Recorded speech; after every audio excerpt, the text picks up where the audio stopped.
my presentation is going to have three parts. One is to give you a background on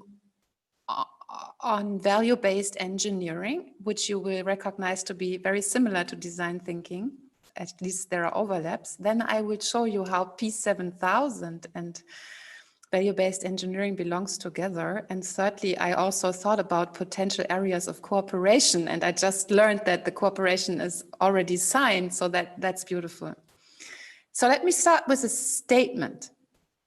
IT innovation goes from a time of enthusiastic play, newness, trial and error, into a time of earnestness and responsibility. This is due not only to the end of pop culture, but due to the real challenges faced by a matured IT industry. What are these real challenges? A first challenge I see is the software quality challenge. Yeah, we all know that there is some intransparency about predictive modeling. We talk about AI bias and all of those things, and people going to jail because the AI said the person is guilty, or people not receiving accounts from the employment services because they're categorized in the wrong group. The second challenge is the hardware quality problem that we see as engineering merges with software engineering. And you all know the Boeing fate. The third challenge is the business model challenge, which is endangering human rights on various levels. One is that we have this huge personal data sharing economy, which fuels hate speech, Brexits, and so on, where you target people with appropriate advertisements and messages to make them move in a certain direction, manipulating people. But also I see as a business model challenge certain transhumanistic ideas where the wrong stuff is actually built, selling technology much earlier than is actually tested. Fourth challenge is the complexity challenge, the problem that we cannot speak about isolated systems anymore. We cannot say we built one platform, one social network. We must realize that every single system we put into the world today is interconnected with many other services, and that adds complexity and makes it very difficult for systems to be responsible as one entity. Fifth challenge is the corporate culture challenge. We have seen this with Volkswagen. We see that engineering processes need very good governance models in order to not face ethical problems. And the final one was one that we already heard about, which is the sustainability challenge surrounding IT usage. I mean, 5G is using 4 times as much energy as normal 4G networks do. So sustainability is also coming with new technologies. And the challenge is that somehow all of these challenges are very serious for companies. As we know, companies do not only need to pay enormous penalties, but also increasingly executives are really going to jail. They are facing personal problems due to sometimes decisions that they didn't even make personally, but they are at the top of the chain. And as a result, I believe that more ethical system design is really, and by ethical system design, I mean basically a system design and an innovation processes that are anticipating these kind of challenges. That is what I understand by ethical. It means to think and anticipate with a foresight innovation process what could happen if things go wrong along those dimensions. I have developed an approach which I call value-based engineering, where I deeply believe that with that approach, we can make sure that companies are in better shape.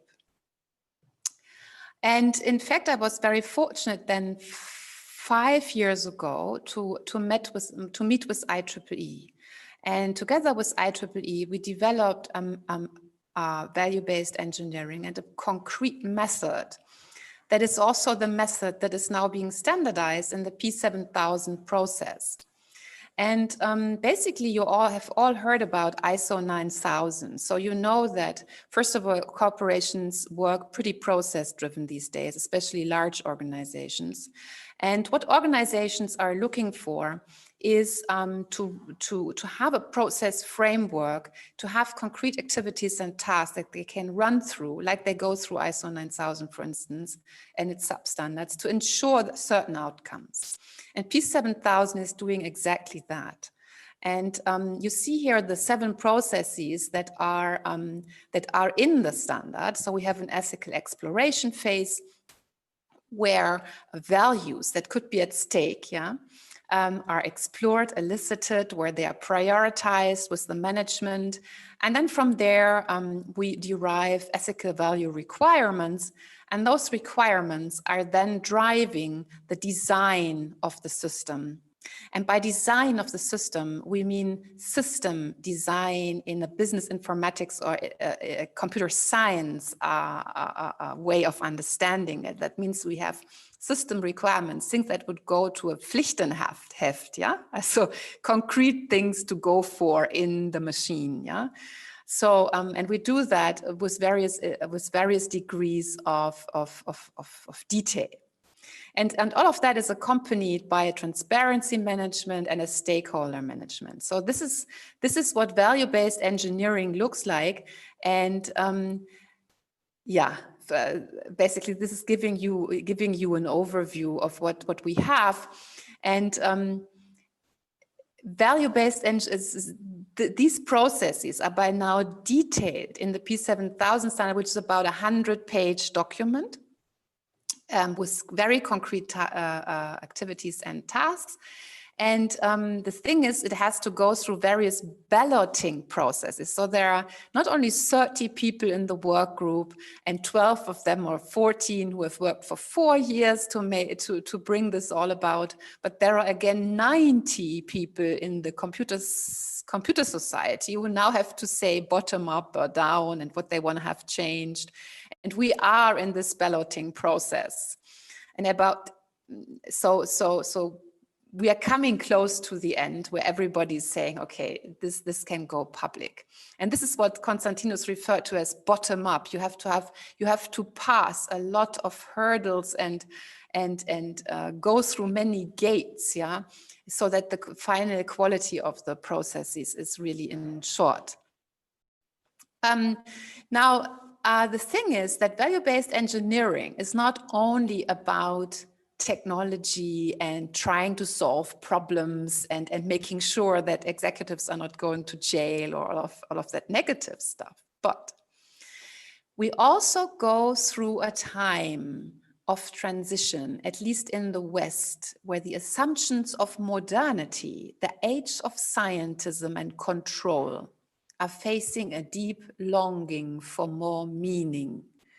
And this is my personal vision for value-based engineering, which is that we have to go away from a Versailles style of scientific planning to an age where we are seeing the potentials in the world and the values that are there and unveil them through understanding. This is why we work with values. We work with the values that are in the world.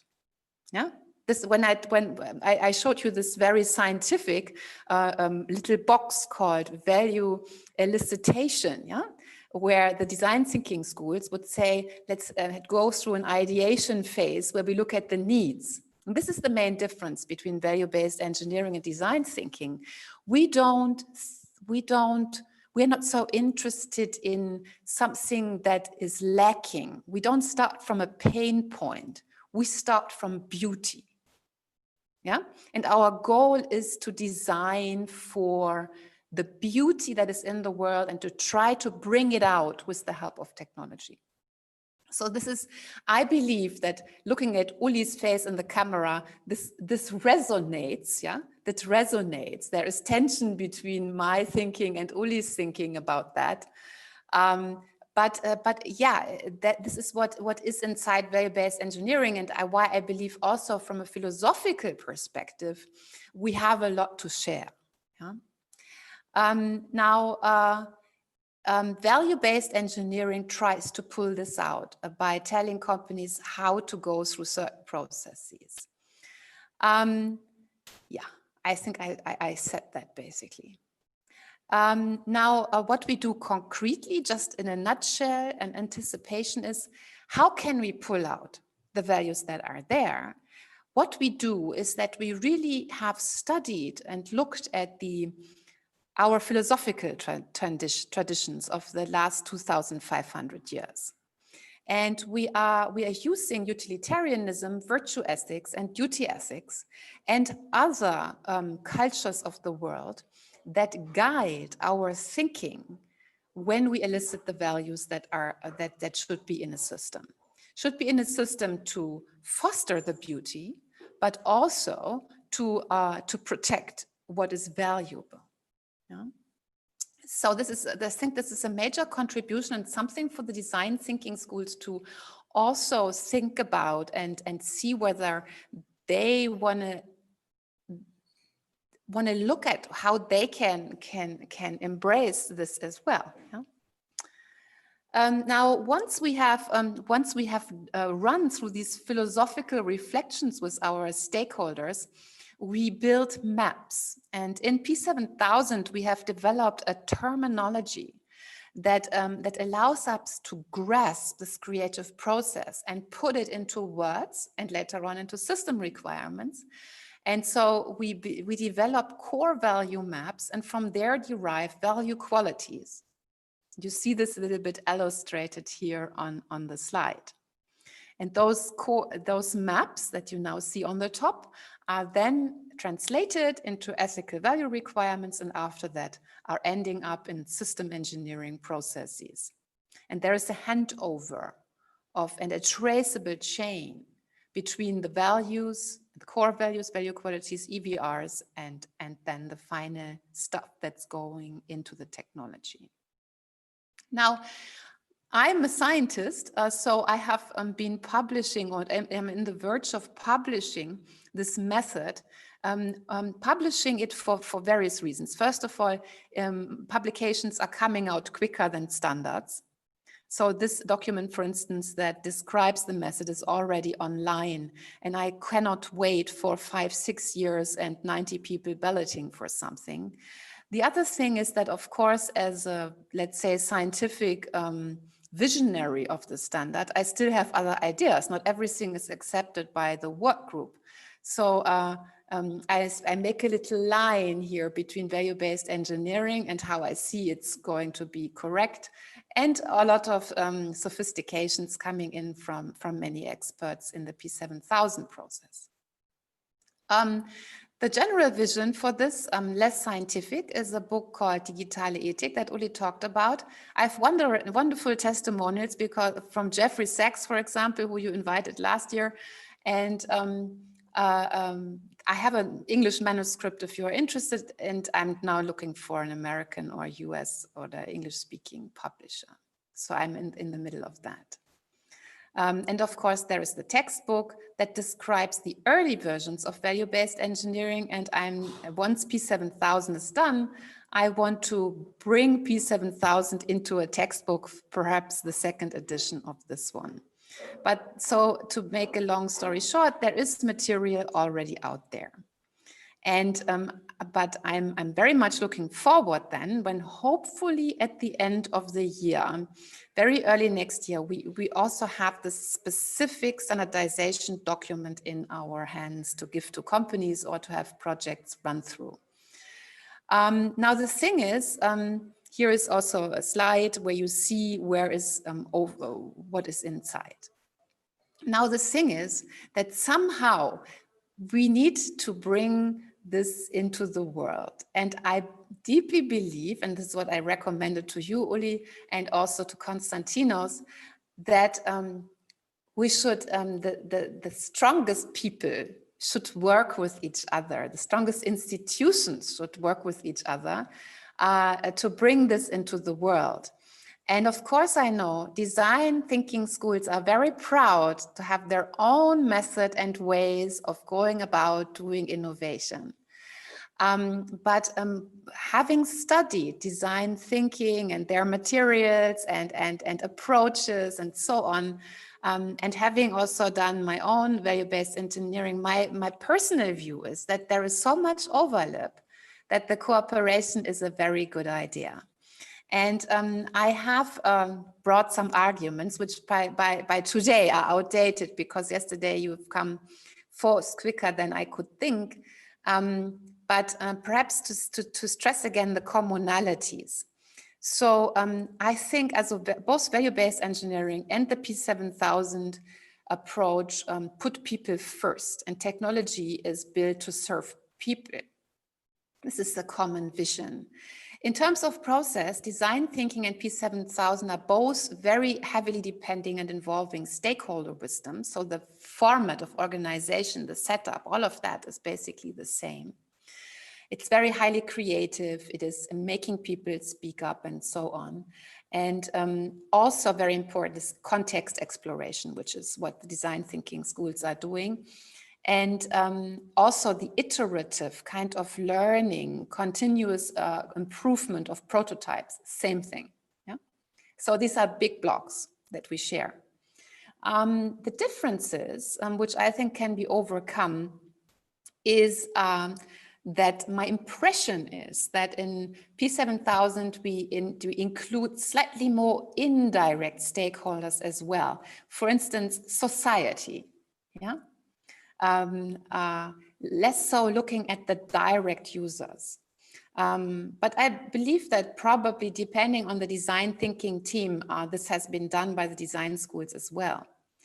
A crucial difference is that we work on values, not needs. You might think this is the same thing. I'm about to publish research where I show you just by using and focusing on needs, you get very different results than by putting values there. And I'm happy to share the results. What also we use the structured thinking with the help of ethical theories.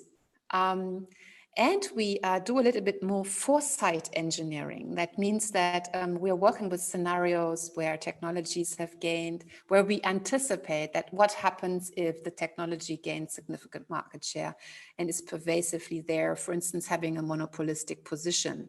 What does that do to the whole stakeholder needs? And as you will see in the monopolistic structure of our internet economy, Facebook is wonderful as long as it has 10,000 users, but if it has 10 million users or 10 billion users, it's different, yeah.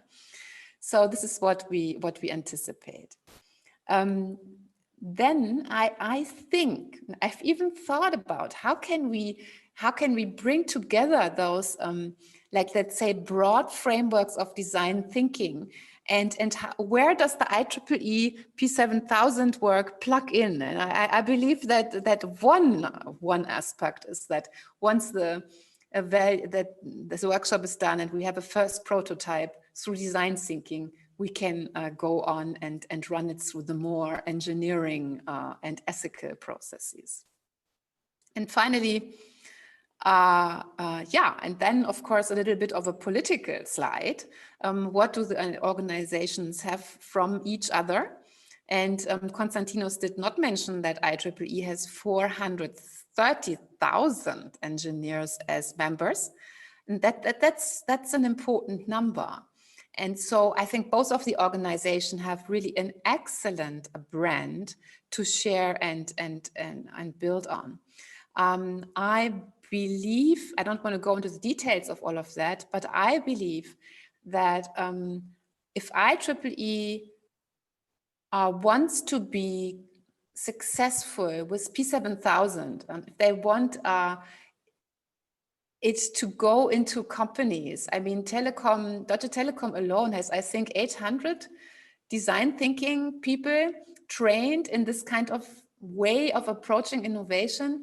And it would be beautiful if those design thinkers would be trained on value-based engineering / P7000, and on the other hand, I think that the design thinking schools will have a treasure trove of existing materials that can immediately be used from a recognized and well reputed organization like IEEE. I think this is to go from design thinkers to ethical design thinkers. That's very cool.